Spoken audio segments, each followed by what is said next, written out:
പെരിന്തൽമണ്ണ തിരൂർക്കാട് വർക്ക്ഷോപ്പിലുണ്ടായ തീപിടുത്തത്തിൽ 4 കാറുകളും 9 പുതിയ electric സ്കൂട്ടികളും കത്തിനശിച്ചു. Sajna auto care എന്ന സ്ഥാപനത്തിലാണ് തീപിടുത്തമുണ്ടായത്. 60 ലക്ഷം രൂപയുടെ നാശനഷ്ടം ഉണ്ടായതാണ് കണക്ക്. വെള്ളിയാഴ്ച രാത്രിയാണ് സംഭവം. പെരിന്തൽമണ്ണയിൽ നിന്നും മലപ്പുറത്തു നിന്നുമായി അഗ്നിരക്ഷാസേന എത്തിയാണ് തീയണച്ചത്.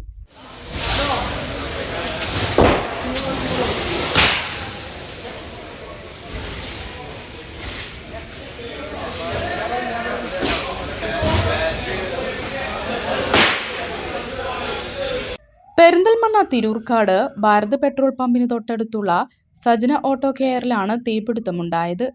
വെള്ളിയാഴ്ച രാത്രി 10 മണിയോടെ തീ പടരുന്നതായി സമീപവാസികളുടെ ശ്രദ്ധയിൽപ്പെട്ടു. തുടർന്ന് ഉടമകളെ വിവരം അറിയിച്ചു. അഗ്നിരക്ഷാസേനയെയും വിവരം അറിയിച്ചു. കെട്ടിടത്തിന്റെ പിറകുവശത്തെ വാഹനങ്ങൾ വാഷ് ചെയ്യുന്ന ഭാഗത്ത് വാഹനങ്ങൾ നിർത്തിയിടുന്നത് പതിവാണ്. ഈ ഭാഗത്താണ് തീപിടുത്തം ഉണ്ടായത്. മലപ്പുറത്തു നിന്നും പെരിന്തൽമണ്ണയിൽ നിന്നുമായി എത്തിയ അഗ്നിരക്ഷാസേനയും നാട്ടുകാരും ചേർന്ന് തീയണച്ചു. തീപിടുത്തത്തിൽ 4 കാറുകളും 9 ഇലക്ട്രിക് സ്കൂട്ടികളും പൂർണ്ണമായും കത്തിനശിച്ചു. ഷെഡും വാഹനങ്ങളും ഇന്റീരിയൽ സാമഗ്രികളും കത്തിനശിച്ചിട്ടുണ്ട്. 60 ലക്ഷം രൂപയുടെ നാശനഷ്ടങ്ങൾ ഉണ്ടായതാണ് കണക്ക്. നമ്മളൊരു 9:10 മണിക്കുള്ളിലാണ് ഇത് അറിയണത്.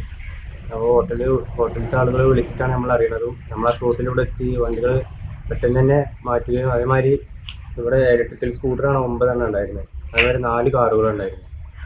അതിൽ 4 കാറും പൂർണ്ണമായി ഏകദേശം കത്തിയിട്ടുണ്ട്. അതേമാതിരി 9 സ്കൂട്ടറിലും ഫുള്ള് ഇലക്ട്രിക്കലായിരുന്നു. ആ ഇലക്ട്രിക്കലിൽ നിന്ന് സ്പാർക്ക് ആവാനാണ് ചാൻസ് കൂടുതൽ. നമ്മൾ ബ്രേക്കറൊക്കെ ഓഫ് ചെയ്തിട്ടാണ് ഇവിടുന്ന് പോകല്. അതേമാതിരി ബാറ്ററി മൈനസൊക്കെ വേർപ്പെടുത്തിയിട്ട് സേഫ്റ്റി കരുതിയിട്ടാണ് നമ്മൾ ഇവിടുന്ന് പോക്കും. ഇതിപ്പോൾ ഇലക്ട്രിക്കൽ സ്കൂട്ടർ നമുക്കൊന്നും ചെയ്യാൻ അറിയില്ല. ഇലക്ട്രിക്കലിൻ്റെ ബന്ധപ്പെട്ടല്ല, നമ്മൾ പെയിൻറ്റിങ് മാത്രമേ ഉള്ളൂ.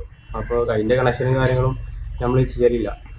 കൂടുതലും അതിമെന്നാണ് ചാൻസ് കൂടുതൽ. ഇപ്പോൾ ഫയർഫോഴ്സിൻ്റെ നാശനഷ്ടം അവർ പറയുന്നത് ഏകദേശം ഒരു 60 ലക്ഷത്തോളം അവർ പറയുന്ന കണക്ക്. കൂടുതൽ വ്യക്തമായിട്ടില്ല ബാക്കിയുള്ള കാര്യങ്ങളൊന്നും.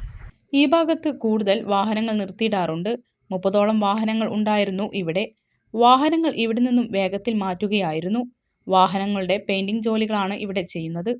പുതിയ ഇലക്ട്രിക് സ്കൂട്ടികളാണ് കത്തിനശിച്ചത്. സ്കൂട്ടികൾ നിർത്തിയ ഭാഗത്തു നിന്നും ആദ്യം തീ പടർന്നുവെന്നാണ് കരുതുന്നത്.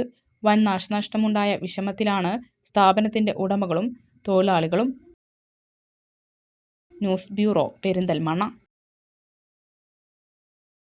ചമഞ്ഞൊരുങ്ങാം ചമയത്തിനൊപ്പം.